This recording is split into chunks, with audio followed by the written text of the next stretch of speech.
আজকে আমরা query start করব, ঠিক আছে। আজকে প্রথমে আমরা যে কোয়েরিটা দেখব সেটা হচ্ছে আপডেট কোয়েরি।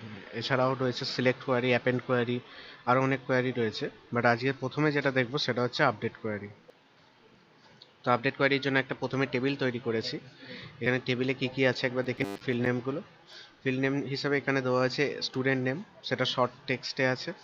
এটা উইন্ডোজ 10 বলে শর্ট টেক্সট, বাট যদি আমরা উইন্ডোজ 7-এ করতাম তাহলে এটা শুধু টেক্সট থাকতো। আর এখানে রোল নাম্বার দিয়েছি নাম্বারে। সাবজেক্ট ওয়ান আছে নাম্বার, এটা সাবজেক্ট ওয়ান বলতে এখানে বলা হয়েছে যে ফার্স্ট সাবজেক্টে কত মার্কস পেয়েছে সেটা আমি এখানে এন্ট্রি করব। সাবজেক্ট ওয়ানের পাশে এখানে সাবজেক্ট ওয়ানের তলে আমরা এন্ট্রি করতে থাকবো। সাবজেক্ট টু হচ্ছে সেকেন্ড সাবজেক্টে কত পেয়েছে সেটা দেবো।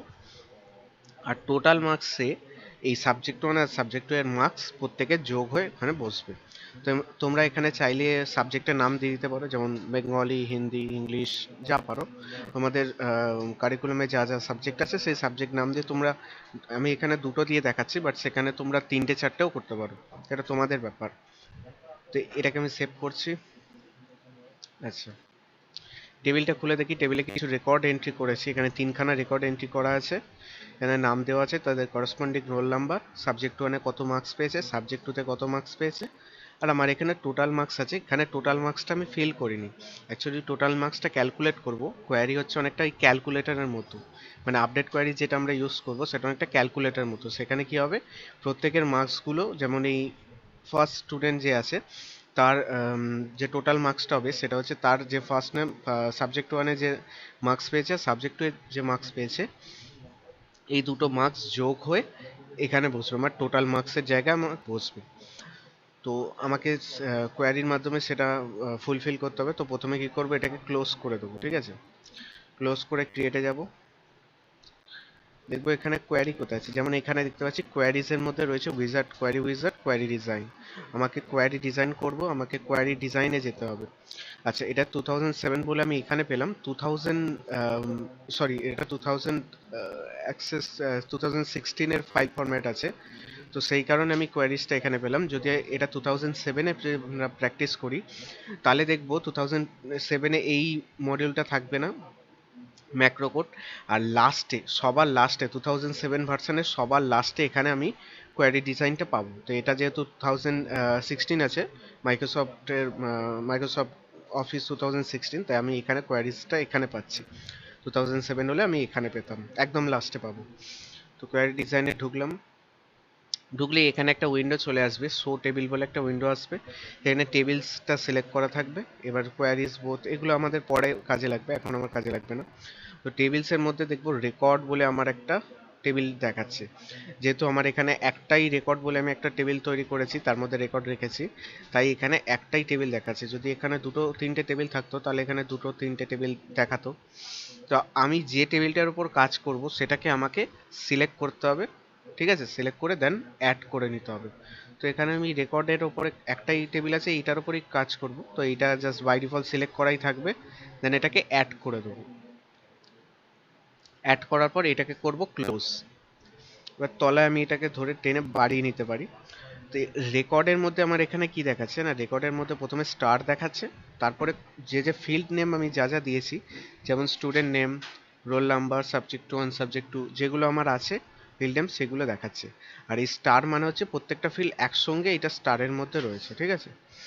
তো আমি এবার দেখবো যে আপডেট কোয়ারি করার জন্য আমাকে কি করতে হবে। তো উপরে কোয়ারি টাইপের মধ্যে দেখতে পাবো এখানে অনেকগুলো নাম আছে। যেমন এখানে সিলেক্ট কোয়ারি আছে, মেক টেবিল কোয়ারি আছে, অ্যাপেন্ড কোয়ারি আছে, আপডেট কোয়ারি আছে, ক্রস আপ কোয়ারি আছে, ডিলিট কোয়ারি আছে। তো এই 6টা কোয়ারি আমরা এক এক করে শিখবো। এখন আমরা যেটা শিখবো সেটা হচ্ছে আপডেট কোয়ারি। তো আপডেট কোয়ারিতে আমি ক্লিক করব, দেন এটা আপডেট কোয়ারিতে গেল। এবার আমাকে দেখতে হবে যে আপডেট কোয়ারি যে আমরা করব সেটা আপডেট করে আমি কি করতে চাইছি। আমি টোটালের মধ্যে আমার এই সাবজেক্ট ওয়ান আর সাবজেক্ট টু এর মার্কসটা যোগ হয়ে থাকবে। তো টোটাল মার্কসের উপরে যেহেতু থাকবে তাই টোটাল মার্কসটার উপরে ডবল ক্লিক করব। ডবল ক্লিক করলেই দেখবো এখানে ফিল্ড নেমে চলে এসছে। মানে এখানে আমার যা যা আমি আপডেট কোয়ারি যা যা অ্যাপ্লাই করবো এখানে পরপর পরপর অ্যাপ্লাই হবে। তো আমি এখন একটাই আপডেট কোয়ারি করছি। তো প্রথম প্রথম কলামে এখানে আমি রেকর্ড আপডেট করব। তো এখানে ফিল্ড নেমে এখানে টোটাল মার্কস অ্যাড হয়ে গেছে। টেবিল হচ্ছে রেকর্ডের টেবিল থেকে আসছে এটা। আচ্ছা, এবারে দিতে হবে আপডেট টু এর মধ্যে আমাকে লিখে দিতে হবে যে কোন কোন ফিল্ড দুটো অ্যাড হবে। আমার এখানে সাবজেক্ট ওয়ান আর সাবজেক্ট টু এই দুটো ফিল্ড যেহেতু অ্যাড হচ্ছে, তাই আমার এখানে আপডেট টুতে এটা লিখে দিতে হবে যে subject one plus subject to. But সেটা খালি হিসাবে আমরা কখনোই লিখবো না। এখানে কি করতে হবে, আমাকে থার্ড ব্র্যাকেটের মধ্যে সাবজেক্ট ওয়ান আর সাবজেক্ট টু এই দুটো সাবজেক্ট আমাদের দিয়ে দিতে হবে। তো এখানে আমি আপডেট টু এর এখানে লিখছি, third bracket open, then subject one. এবার সাবজেক্ট ওয়ানটা আমাকে দেখে নিতে হবে সাবজেক্ট ওয়ান যেরকমভাবে লেখা আছে সেরকমভাবেই লিখতে হবে। আমি কিন্তু এখানে সাবজেক্ট ওয়ানের এসটা ক্যাপিটালে দিয়েছি, ঠিক আছে, এখানে এক্সটা ক্যাপিটালে আছে আর বাকি সব স্মলে আছে। তো আমাকে এরমভাবেই লিখতে হবে। যদি আমি এখানে প্রত্যেকটাই স্মলে দিতাম তাহলে আমাকে এখানে প্রত্যেকটা স্মলেই লিখতে হতো। তো সাবজেক্ট আমি লিখছি সাবজেক্ট ওয়ান, দেন একটা একটা যেহেতু ফিল্ড নেম আমার অ্যাড হয়ে গেছে, তাই আমি এখানে থার্ড ব্র্যাকেটটা এখানে ক্লোজ করে দেবো। থার্ড ব্র্যাকেট ক্লোজ করলাম, দেন প্লাস দিয়ে আবার আরেকটা থার্ড ব্র্যাকেটের মধ্যে আমাকে লিখে দিতে হবে সাবজেক্ট টু।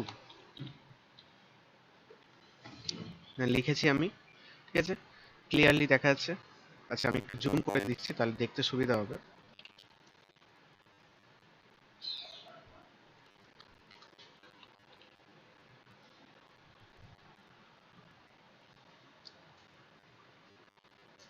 আচ্ছা,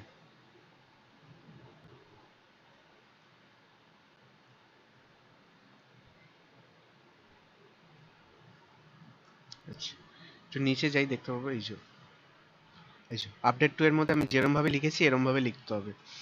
ফিল্ড নেম যা যা, এটা তো ডবল ক্লিক করলে এখানে চলে আসবে টোটাল মার্কস রেকর্ড। আর আপডেট টুতে আমি যেমনভাবে এখানে ছিল সাবজেক্ট ওয়ান লেখা ছিল সেরমভাবেই আমি সাবজেক্ট ওয়ান লিখেছি, আর যেরমভাবে সাবজেক্ট টু লেখা ছিল সেরমভাবে সাবজেক্ট টু লিখেছি। আর এগুলো প্রত্যেকটা আলাদা আলাদা করে থার্ড ব্র্যাকেটে থাকবে। যদি আমার এখানে সাবজেক্ট থ্রি থাকতো তাহলে এখানে আবার প্লাস দিয়ে আমাকে লিখতে হতো সাবজেক্ট থ্রি, ঠিক আছে, থার্ড ব্র্যাকেটের মধ্যে আমার সাবজেক্ট থ্রিটা লিখে দিতে হতো। তো আমার নেই যেহেতু আমি এটা লিখছি না, জাস্ট সাবজেক্ট ওয়ান আর সাবজেক্ট টু।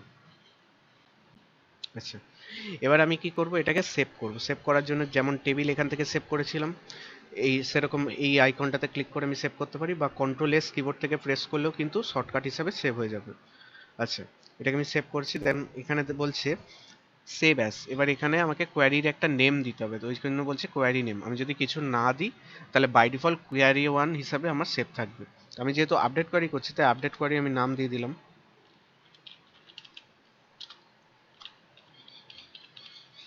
আপডেট কোয়ারি দিয়ে আমি ওকে করে দিলাম। দেখবো এখানে টেবিলস বলে একটা টেবিল আমার আগে থেকে ছিল, আর কোয়ারিজ বলে কোয়ারি আলাদা একটা গ্রুপ হিসাবে আপডেট কোয়ারিটা সেভ হয়ে গেছে। দেন এবারে এটাকে এখান থেকে রান করতে হবে। আমরা আপডেট কোয়ারিটা তো আমার মেন প্রোগ্রামটা তো রেডি হয়ে গেল, বাট এটাকে রান করলে, যেমন আমরা প্রোগ্রামিং ল্যাঙ্গুয়েজ যদি আমরা করে থাকি তাহলে আমরা জানবো যে প্রোগ্রামিং ল্যাঙ্গুয়েজের ক্ষেত্রে আগে প্রোগ্রামটা লিখে ফেললাম, দেন এবারে রান করলে তবে সেটা এক্সিকিউট হবে, বা সেটার যে আসল কাজ যেটা সেটা হবে। তো আমি এটাকে রান করছি, দেন বলছে you are about to update three rows, মানে তুমি তিনখানা রো আপডেট করতে চাইছো। যেহেতু ওখানে তিনখানা আমি রোয়ে ডাটা এন্ট্রি করেছিলাম, তিনটে স্টুডেন্টের ডাটা দিয়েছিলাম, তাই এখানে তিন দেখাচ্ছে। যদি আমি চারটে স্টুডেন্টের ডাটা দিই তাহলে ওখানে ফোর দেখাবে, ঠিক আছে। তো তিনখানা রো আমার আপডেট হবে, ঠিক আছে, ইয়েস করে দিলাম। দেন এটাকে ক্লোজ করি, করে আমি রেকর্ড টেবিলটা ওপেন করি, দেখবো এখানে আপডেট হয়ে গেছে অ্যাজ ইট ইজ, ঠিক আছে। দুটোকে যোগ করলে আমি পাবো এটা, এই দুটোকে যোগ করলে এটা পেয়েছি, আর এই দুটোকে যোগ করে আমি এটা পেয়েছি। তো এবারে সাপোজ আমার কোনো এখানে রেকর্ড এখানে চেঞ্জ হলো, আমার এই দুটো সেম রেকর্ড ছিল, আমার মনে হলো, পরে আমি রিচেক করলাম, এখানে খাতা রিচেক করার পর দেখা গেল এখানে ভুল আপডেট করা হয়েছিল, এখানে 85টা 86 হবে। বাট 86টা আমি লিখে আমি যখন বাইরে চলে আসব তখন কিন্তু এটা চেঞ্জ হবে না, সেটা আগের মতোই থাকবে। তো এটাকে চেঞ্জ করার জন্য আবার আমাকে টেবিলটাকে ক্লোজ করতে হবে, আবার নতুন করে কোয়ারি তৈরি করার কোনো দরকার নেই। এই যে আপডেট কোয়ারি যেটা আছে না, এটার উপরে ডবল ক্লিক করব, করলেই ও বলবে যে একবার নতুন করে এটা আপডেট হচ্ছে, দেন ইয়েস করে দেবো। আবার বলছে তিনখানারও আপডেট হবে, ইয়েস করব।